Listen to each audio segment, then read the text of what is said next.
मागासवर्गीय आयोगाचा अहवाल आल्यानंतर मराठा समाज हा मागासवर्ग ठरणार आहे। त्यांना ओबीसीमध्येच टाकावं लागेल। त्यांना ओबीसी शिवाय इतर कुठलंही आरक्षण देता येणार नाही आणि म्हणून शासनाचा जो प्रयत्न आहे की आम्ही कुठल्या दुसऱ्या आयोग काहीतरी वेगळं आरक्षण देऊ आणि कायदा करू, हे चुकीचं होईल।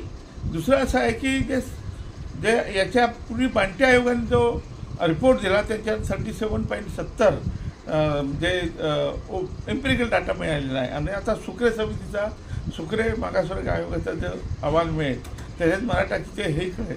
त्यामुळे हे सगळे दोन्ही क्लब करून आधीचे 27% आणि आधी 37.70 आणि हे असं मिळून 52-53 पर्यंत ओबीसीचं आरक्षण जाईल। तेव्हा त्या वेगळं काही कायदा करण्याची गरज नाही आहे आणि वेगळं आपल्या सगळ्या सोयऱ्यांसाठी सुद्धा कायदा करण्याची गरज नाही आहे। कारण एकदा ते ओबीसी ठरले तर सगळ्यांनाच मराठा समाजाला ओबीसीचं आरक्षण मिळणार आहे। त्या आता सगळे सोयरे किंवा नोंदी बघण्याची ह्याची सुद्धा आवश्यकता नाही आहे आणि त्यामुळे सरकारने चुकावर चुका करू नये।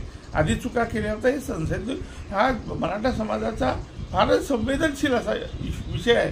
तुम्ही परत चुका कराल, कोर्टात अडकल्यानंतर ते असं न करता सर्वोच्च न्यायालयाचा जे 259/94चा जो निकाल आहे त्यानुसार आपण 50%च्या वर आरक्षण देऊ शकतो, कारण आपल्याकडे एम्पिरिकल डाटा उपलब्ध झाला आहे। रोजच्या घडामोडी पाहण्यासाठी राजकीय दर्शन न्यूज चॅनल सबस्क्राइब करा आणि बेल आयकॉन दाबायला मुळीच विसरू नका।